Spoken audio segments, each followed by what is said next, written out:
The night my fiancée asked for a break so she could see if she still had feelings for her ex, something inside me died so quietly that she did not even notice it happening. She sat across from me on our living room couch, speaking in a calm voice like she was discussing weekend plans, while my entire future collapsed in front of me. The worst part was not that she wanted another man.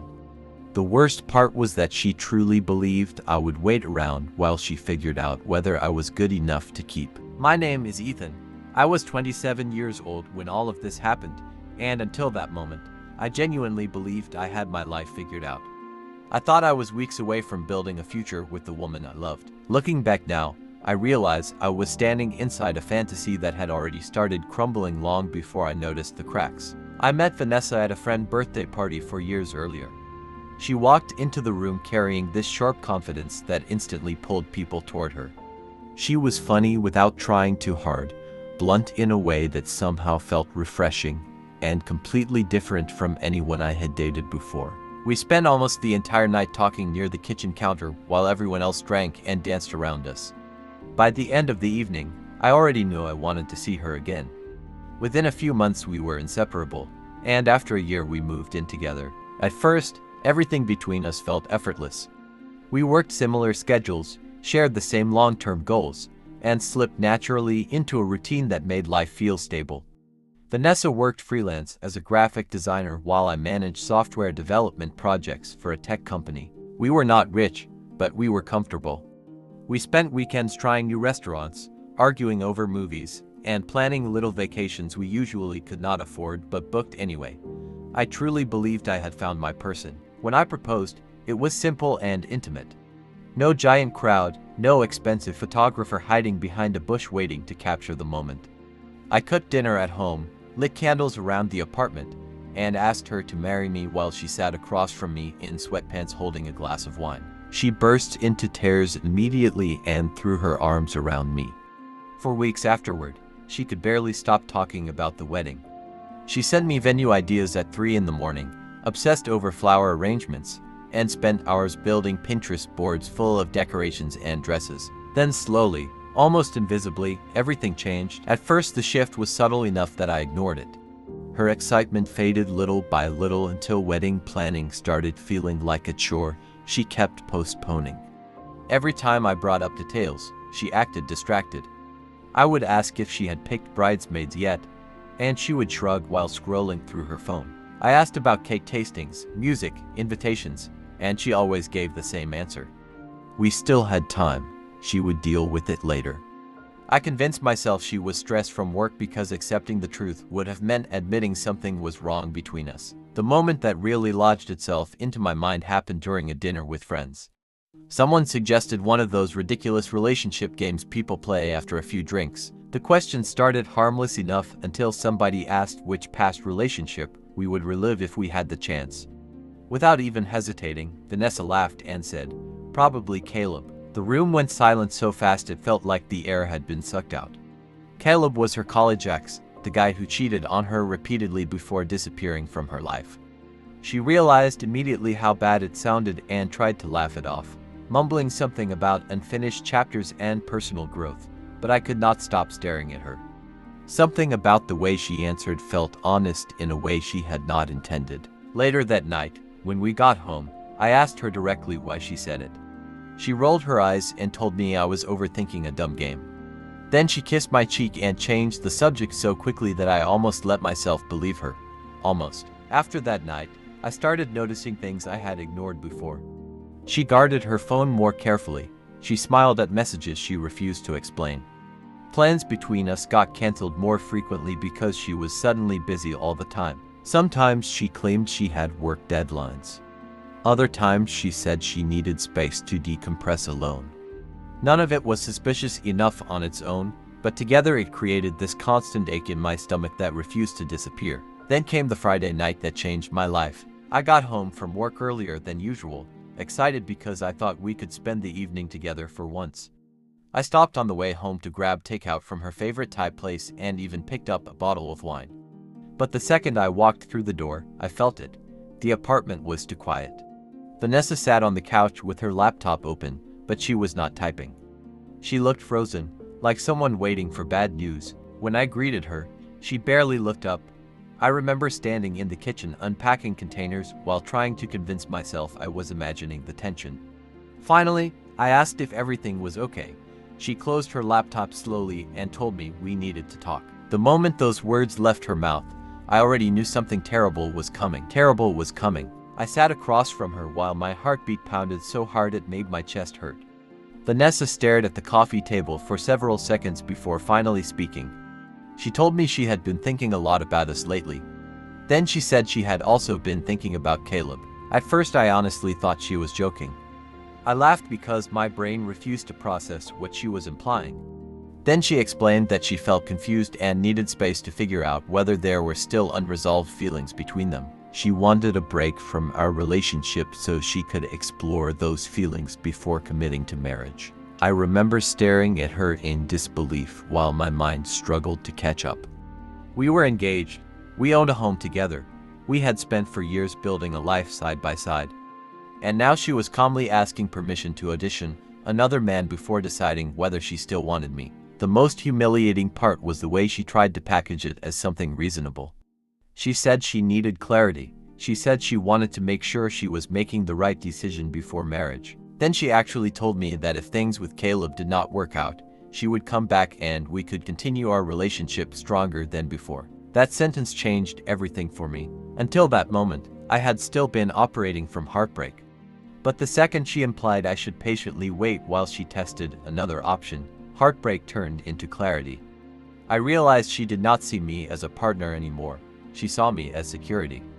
I was the safe choice sitting quietly on standby while she chased excitement elsewhere. I asked her what exactly she expected me to do during this break. She told me maybe we both needed time to think. The way she spoke sounded rehearsed, like she had already convinced herself this was mature and healthy instead of selfish and cruel.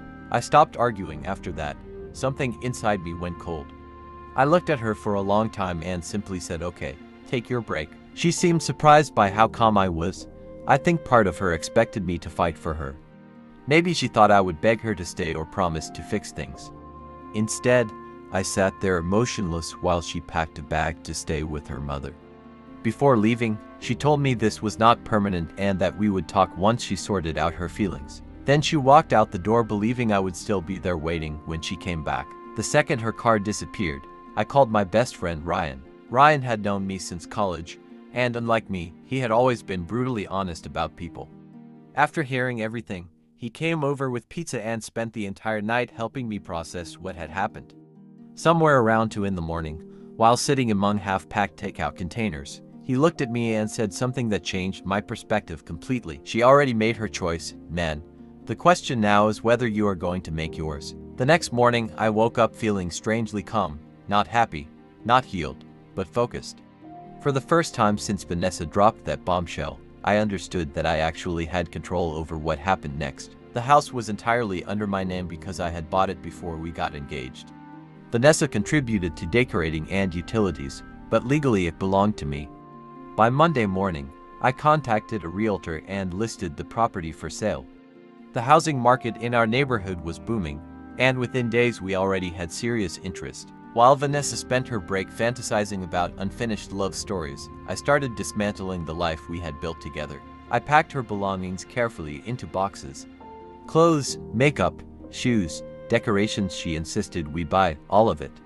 I hired movers to deliver everything directly to her mother's house along with a short note that simply said she now had all the space she wanted. Then I began removing her from every corner of my life. I canceled shared subscriptions, separated finances, deleted wedding plans, and informed vendors the ceremony was off.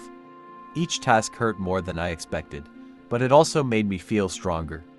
It was like cutting chains one link at a time. When friends started asking questions, I refused to trash her or create drama. I just told the truth. Vanessa decided she needed to reconnect with her ex before committing to marriage, and I decided I deserved better than being someone's backup plan. That simple explanation did more damage than any angry rant ever could because people immediately understood how messed up the situation really was. A few days later, Vanessa called me in tears after discovering her belongings had been moved out. She sounded genuinely shocked that I was treating the breakup as final. She kept saying this was not what she meant by taking a break. I asked her what exactly she expected. Did she think I would sit alone in our house while she dated another man and then happily welcome her back afterward? She had no answer for that. Instead, she kept repeating that she was confused and needed time. I finally told her something I had not fully realized until speaking the words out loud. Confusion is not an excuse to treat someone like an option. Then I hung up. The weirdest part was how quickly the sadness started turning into freedom. I applied for a transfer to our company's San Diego office, something I had considered for years but never pursued because Vanessa did not want to move. Suddenly there was nothing holding me back anymore. Within 2 weeks, I received the offer. Meanwhile, reality started catching up with Vanessa. Through mutual friends, I learned that reconnecting with Caleb was not going the way she imagined. Apparently he had not changed much since college. He flirted openly with other women, disappeared for hours without explanation, and treated her inconsistently. Still, she kept trying to force the fantasy because admitting she ruined her engagement for nothing would have destroyed her pride. Then she made the mistake that completely shattered whatever sympathy people still had for her. Caleb posted a photo of them together at the same restaurant where Vanessa and I had celebrated our anniversary every year. It was obvious she had tried recreating memories she once shared with me. The picture spread through our social circle almost immediately. Friends who previously believed her claims about needing personal growth suddenly saw the truth clearly. Around that same time, my life started improving faster than I expected. The house sold above asking price. My transfer became official. Colleagues congratulated me constantly. I started going to the gym again, reconnecting with old hobbies, and spending more time with people who actually valued me. Vanessa, on the other hand, seemed to be spiraling. Her texts became increasingly desperate. At first she accused me of ruining her reputation by telling people the truth. Then the anger turned into regret. She started saying she made a mistake, that she had been scared of commitment, that she never realized what she was risking until I actually walked away. One afternoon she showed up unexpectedly outside my office. The moment I saw her standing there, I realized how different I felt compared to a month earlier. She looked exhausted, emotionally wrecked, and honestly smaller somehow. Gone was the confident woman who believed she could pause our relationship while shopping around for alternatives. She immediately started crying. She told me Caleb turned out exactly the way he always had been. She said she was stupid, confused, and terrified of losing me forever. Then she begged me to reconsider ending things. I listened quietly while she poured out apology after apology.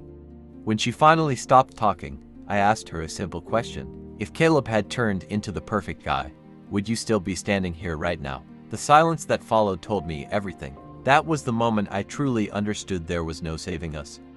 Even if I forgave her, I would spend the rest of my life wondering whether she actually chose me or simply settled for me after her other option failed. No relationship survives that kind of doubt. I told her this was no longer about Caleb specifically. It was about the fact she believed she could put me on hold while exploring something else. That mentality alone destroyed the foundation of our relationship. She cried harder after hearing that, but I felt strangely peaceful. For the first time in months, I knew with complete certainty I was making the right decision. A few weeks later, I moved across the country. Starting over in San Diego felt surreal at first. New apartment, new office, new routines, new people. I rented a place overlooking the water and spent evenings walking along the beach trying to process how dramatically my life had changed in such a short time.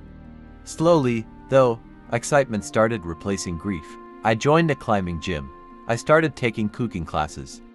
I adopted a rescue dog named Atlas, who immediately became my shadow. My coworkers were ambitious, supportive, and refreshingly drama-free. Opportunities opened up professionally that never would have happened if I had stayed behind trying to salvage a broken engagement. Then came the final twist I never expected. A few months after my move, Caleb actually messaged me. Apparently, Vanessa had contacted him months before asking for the break. Their reconnecting was not spontaneous at all. She had been laying the groundwork while still planning our wedding. According to him, once he realized she was willing to betray someone she supposedly loved just to keep her options open, he lost interest entirely. He literally told me that if she could treat her fiancé that way, she would eventually do the same thing to him. The irony was almost unbelievable. By then, Vanessa's professional life had started falling apart too. Many of her freelance opportunities came through personal referrals, and word spread naturally through mutual connections about what happened. Nobody organized some campaign against her. People simply lost trust in her judgment and reliability. One of her biggest clients even asked me privately whether I knew another designer they could work with long-term instead. Meanwhile, her social media turned into a public emotional breakdown. One week she posted inspirational quotes about growth and finding yourself. The next week she posted angry messages about toxic people who could not forgive mistakes. Then suddenly she started pretending she was happier than ever. Watching it from a distance no longer made me angry. Honestly, it just made me sad. Our final interaction happened through email. She contacted me asking for access to old photos from our shared cloud account because she realized I had already shut it down. In the message, she wrote that I could not simply erase for years of memories like they meant nothing. I sat there staring at the screen for several minutes before replying with the most honest thing I could think of. I told her those years absolutely meant something. They taught me exactly what I never wanted to accept from a partner again. After sending that message, I blocked her permanently. Now, almost a year later, I can honestly say losing Vanessa became one of the best things that ever happened to me. At the time it felt like my life was collapsing. In reality, I was escaping a future built on uncertainty and disrespect before it trapped me permanently. Sometimes people ask if I regret not fighting harder for the relationship. The answer is no. Relationships only work when both people protect them. The moment someone starts treating you like temporary storage while they search for something better, the relationship is already dead whether they admit it or not. The truth is, Vanessa did not destroy our future the night she asked for a break. She destroyed it the moment she decided I was someone she could safely lose and recover whenever convenient. She gambled our entire relationship, believing I would still be waiting afterward. She was wrong. And if there is one thing I learned through all of this, it is that the most powerful thing you can do when someone reduces you to an option is remove yourself from the list entirely.